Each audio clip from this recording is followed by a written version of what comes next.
안녕하세요. 인간의 마음 깊은 곳을 탐험하는 시간입니다. 혹시 주변에 이런 분이 있지 않으신가요? 언제나 사람들로 둘러싸여 있고 모든 모임의 중심이 되며 화려한 언변과 매력으로 주변의 인기를 독차지하는 사람. 팬과 추종자를 몰고 다니며 결코 혼자인 법이 없는 그야말로 파티의 주인공 같은 사람 말입니다. 이런 모습을 보며 우리는 흔히 저 사람은 정말 사람을 좋아하는구나라고 생각합니다. 하지만 만약 그 모든 것이 사실은 사람에 대한 깊은 경멸과 혐오에서 비롯된 행동이라면 어떨까요? 오늘 우리는 나르시시스트라는 가면 뒤에 숨겨진 충격적인 진실, 즉 그들이 왜 사람들을 사랑하는 것처럼 보이면서도 실제로는 증오하는지에 대해 깊이 파고들어 보고자 합니다. 많은 분들이 오해하는 지점이 바로 이것입니다. 내 주변의 나르시시스트는 사람들을 정말 좋아해요. 그는 절대 혼자 있지 않아요. 라고 말이죠. 하지만 이것은 현상의 껍데기만 보는 것입니다. 결론부터 말씀드리자면 나르시시스트는 사람을 좋아하지 않습니다. 그들은 사람을 경멸하고 무시하며 자신보다 한없이 열등한 존재로 여깁니다. 이 증오는 배우자, 자녀, 가족, 동료, 이웃 등 대상을 가리지 않습니다. 만약 오늘 외계인이 지구에 착륙한다면 나르시시스트는 아마 그들을 가장 먼저 경멸하고 혐오할 것입니다. 그들에게 타인이란 자신의 위대함을 비추는 거울, 혹은 필요를 채우기 위한 도구, 그 이상도 이하도 아니기 때문입니다. 그렇다면 왜 그들은 그렇게 필사적으로 사람들 곁에 머물려고 하는 걸까요? 이 모순을 이해하기 위해 우리는 두 가지 개념을 명확히 구분해야 합니다. 바로 사람을 좋아하는 것과 사람들과 어울리는 것을 좋아하는 것의 차이입니다. 사람을 좋아하는 것은 주는 행위에 가깝습니다. 이것은 공감에 기반합니다. 다른 사람을 좋아할 때 우리는 그들을 돕고 싶어하고 기분을 좋게 만들어주고 싶어하며 그들의 감정과 안녕에 진심으로 관심을 가집니다. 관심의 초점이 나가 아닌 타인에게 향해 있습니다. 우리 한국 문화에 깊이 자리한 정이라는 개념을 떠올려 보면 이해하기 쉽습니다. 조건 없이 나누고 서로를 보살피는 마음, 그것이 바로 사람을 좋아하는 마음의 본질일 것입니다. 반면에 사람들과 어울리는 것을 좋아하는 것은 철저히 얻는 행위입니다. 이것은 사교성, 즉 그리게리어스니스라고 불리는 특성입니다. 사람들이 나를 즐겁게 해주거나 나에게 도움이 되거나 혹은 그들과 함께 있을 때 감정적이든 금전적이든 사회적이든 어떤 종류의 이익을 얻을 수 있기 때문에 어울리는 것을 즐기는 것입니다. 여기서 모든 동기의 중심에는 나 자신이 있습니다. 놀랍게도 진심으로 사람을 좋아하는 사람들, 즉 공감 능력이 뛰어난 사람들은 때로 내향적이거나 그다지 사교적이지 않을 수 있습니다. 하지만 그들은 일단 누군가와 관계를 맺으면 깊은 유대감을 형성합니다. 반대로 항상 사람들과 어울리기를 좋아하는 사람들 중에는 사실 인간을 혐오하는 이들이 많습니다. 그들은 타인에게 매우 비판적이지만 사교 활동이 주는 이점 때문에 이선적인 태도를 유지하는 것이죠. 나르시시스트는 바로 이 후자에 속합니다. 그들은 사람을 좋아하지 않습니다. 그들은 자신들이 타인보다 우월하다고 믿기 때문에 명확하고 즉각적인 이익이 없는 한 다른 사람과 시간을 보내는 것 자체를 완전한 시간 낭비로 여깁니다.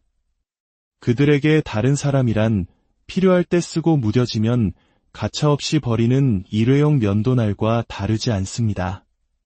그럼에도 불구하고 대부분의 나르시시스트들이 외향적이고 사교적인 이유는 단 하나, 바로 나르시시즘적 공급 때문입니다.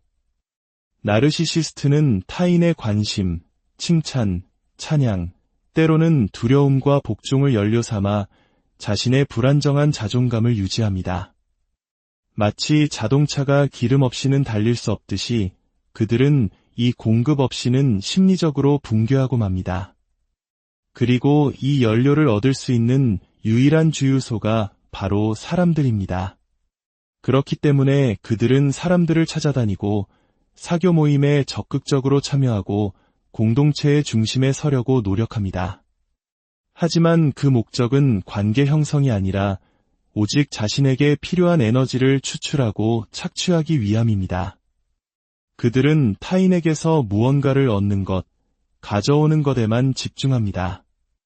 무언가를 얻으려면 그 대상의 곁에 있어야만 하겠죠. 이것이 바로 나르시시스트가 보여주는 사교성의 기만적인 본질입니다. 건강한 사람들이 사회적 관계를 맺는 동기는 훨씬 더 다층적입니다. 우리는 안전함을 느끼고 소속감을 통해 위안을 얻으며 동료애를 나누기 위해 사람들을 만납니다. 이는 인간뿐만 아니라 무리를 지어 생활하는 동물들에게서도 발견되는 생물학적 본능에 가깝습니다. 늑대들이 함께 사냥하고 새들이 함께 날아가는 것처럼 말이죠. 하지만 나르시시스트의 사교성에는 이러한 동반자 관계, 수용, 소속감이 전혀 없습니다. 그들의 사교성은 전적으로 착취적입니다. 그들이 추구하는 안전함이란 타인과의 유대에서 오는 것이 아니라 타인에게서 뽑아낸 나르시시즘적 공급이 주는 안정감일 뿐입니다. 다시 말해, 건강한 사람에게 안전기지가 다른 사람들이라면 나르시시스트에게 안전기지는 다른 사람들이 나에게 주는 것입니다. 또한 나르시시스트는 심리학에서 말하는 진정한 의미의 외향성을 가지고 있지 않습니다. 진정한 외향성이란 다른 사람들이 나와는 별개의 존재이며 그들만의 생각과 감정, 꿈을 가진 독립적인 인격체임을 인정하는 것에서 출발합니다. 하지만 나르시시스트는 타인의 독립성을 인지하지 못합니다. 그들에게 타인은 현실 세계에 존재하는 실제 인물이 아니라 자신의 마음속에 존재하는 내적 대상일 뿐입니다.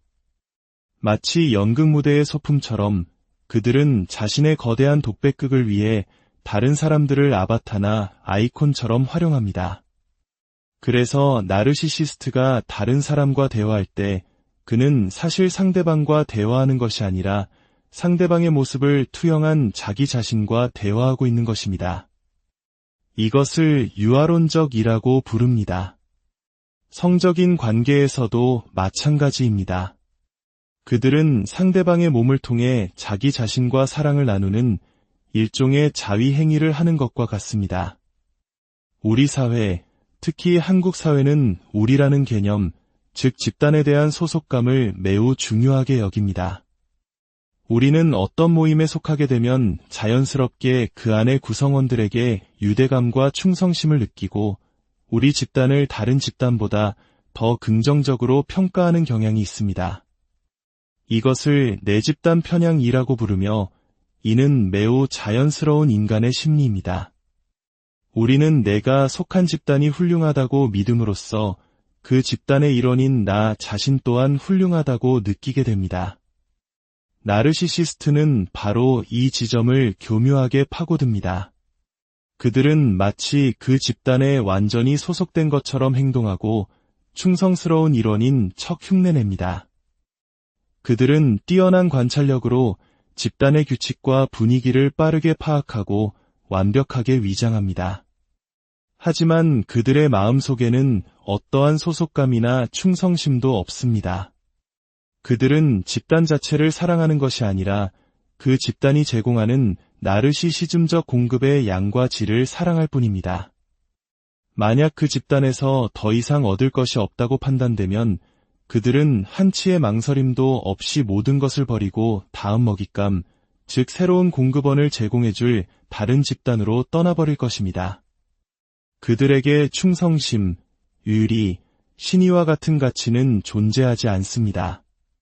그들은 기회주의적인 포식자에 불과합니다. 이러한 마음의 작동 방식에 대한 깊은 이야기가 여러분의 삶에 도움이 되셨다면 채널 구독과 알림 설정을 통해 지혜의 여정을 계속 함께해 주시길 바랍니다. 여러분의 관심이 더 좋은 콘텐츠를 만드는 큰 힘이 됩니다. 이제 다시 본론으로 돌아와 우리는 이 모든 논의를 통해 하나의 결론에 도달하게 됩니다. 사람들과 시간을 보내고 사교 활동에 참여하고 심지어 집단에 소속되어 협력하는 모습 그 자체는 아무것도 의미하지 않는다는 것입니다. 중요한 것은 그 행동의 기저에 깔린 동기입니다. 진정으로 사람을 좋아하고 공감하는 사람은 주는 것에 초점을 맞춥니다. 그들은 타인의 감정과 생각을 존중하고 상처 주지 않기 위해 자신의 행동을 조절합니다. 설령 그들이 외향적이지 않더라도 그들의 관계는 진실합니다. 하지만 나르시시스트는 오직 얻는 것에만 혈안이 되어 있습니다. 그들은 사람들을 경멸하고 어리석고 열등한 존재로 취급합니다. 그들이 사람들 곁에 머무는 이유는 돈, 섹스, 그리고 가장 중요한 나르시시즘적 공급을 빼앗기 위함입니다. 그들은 파티의 주인공이 되어 당신을 즐겁게 하고 모든 관심을 사로잡을지 모릅니다. 하지만 그 화려한 쇼가 끝나는 날, 그들은 당신의 영혼을 남김없이 삼켜버리고 텅 빈 껍데기만 남긴 채 다음 희생자를 찾아 미련 없이 떠나갈 것입니다. 그들에게 당신은, 그리고 우리 모두는 그저 소비하고 버려지는 소모품에 지나지 않기 때문입니다. 이 차가운 진실을 기억하는 것, 그것이 바로 우리 자신을 지키는 첫걸음이 될